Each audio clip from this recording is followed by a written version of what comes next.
Assalamualaikum warahmatullahi wabarakatuh. Perkenalkan, nama saya Nisa Fajrina Munggaran dari Pendidikan Geografi 2018.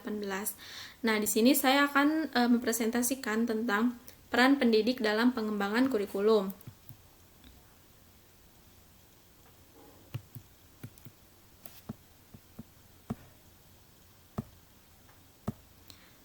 Pengertian pendidik. Pendidik adalah orang yang memberikan ilmu pengetahuan kepada anak didik. Dalam pandangan masyarakat, kebanyakan pendidik itu diidentikan dengan guru ataupun dengan dosen. Tetapi pendidikan itu tidak hanya dalam lingkup tersebut, bisa juga dalam institusi non formal. Misalnya lembaga pendidikan keterampilan ataupun kursus, lalu juga di masjid ataupun madrasah, dan juga ibu ataupun yang berada di rumah.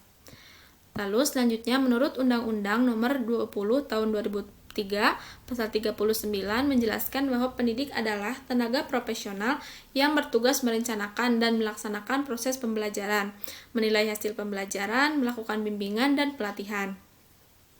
Sebutan untuk pendidik dengan kualifikasi dosen merupakan tenaga profesional yang bertugas merencanakan dan melaksanakan proses pembelajaran, melihat hasil pembelajaran, melakukan pembimbingan dan pelatihan, serta melakukan penelitian dan pengabdian kepada masyarakat. Misalnya ada program PKM, program KKN, dan lain-lain. Lalu, pengertian kurikulum. Kurikulum adalah sesuatu yang digunakan untuk dicita-citakan untuk peserta didik. Artinya, hasil belajar yang diinginkan atau diniati agar dimiliki oleh anak didik.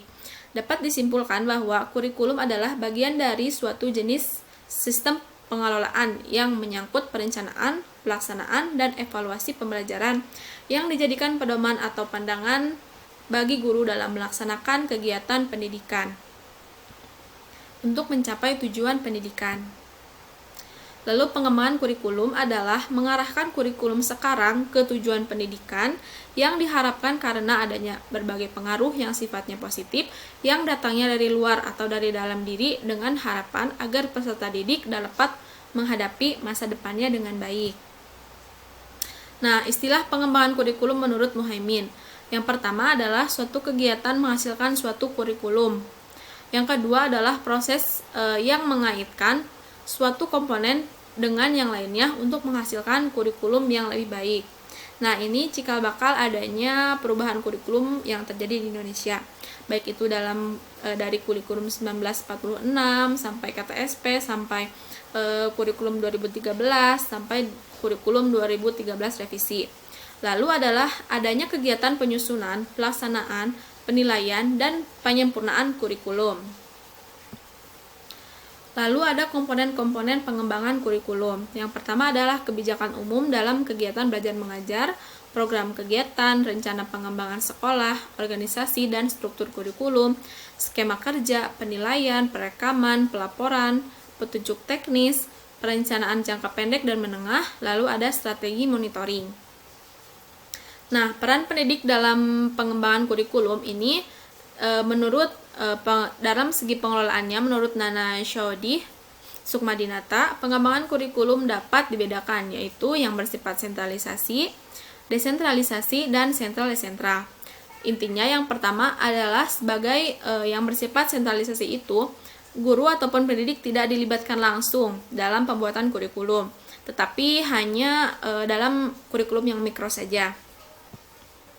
Selanjutnya ada pengembangan yang bersifat desentralisasi ataupun dalam suatu daerah ataupun wilayah. Nah, kurikulum ini pengembangan didasarkan atas karakteristik, kebutuhan, perkembangan daerah, serta kemampuan sekolah atau sekolah-sekolah tersebut. Nah, sekolah yang ada di Jawa Barat belum tentu kurikulum dalam hal desentralisasi itu sama dengan yang di daerah Sumatera ataupun di daerah Papua. Lalu ada peran guru dalam pengembangan kurikulum yang bersifat sentral-desentral. Nah, ini merupakan yang bersifat campuran antara guru dan juga pengembang kurikulum. Nah, guru juga turut berpartisipasi bukan hanya menjabarkan kurikulum induk ke dalam program tahunan ataupun program semester, program mingguan, tetapi juga di dalamnya itu menyusun kurikulum secara keseluruhan untuk sekolahnya. Lalu menurut Murray Prien, sebagaimana yang dikutip oleh Wina Sanjaya, Peran guru dalam pengembangan kurikulum di dalam tatanan kelas adalah sebagai berikut. Yang pertama adalah guru sebagai pelaksana atau implementer, di mana untuk menjalankan kurikulum ini adalah menjalankan kurikulum yang sudah ada, atau guru itu tidak mempunyai ruang untuk menentukan isi kurikulum maupun target, dan guru hanya terpusat oleh garis-garis besar program pengajaran. Lalu yang kedua adalah peran guru sebagai penyelaras atau adapter. Nah, sebagai adapter, guru berperan sebagai penyelaras kurikulum dengan karakteristik kebutuhan siswa dan kebutuhan daerah. Nah, sama seperti tadi ataupun desentral itu, sebagai penyelaras itu dituntut untuk menyesuaikan kurikulum itu dengan kebutuhan daerah. Lalu sebagai pengembang atau developer.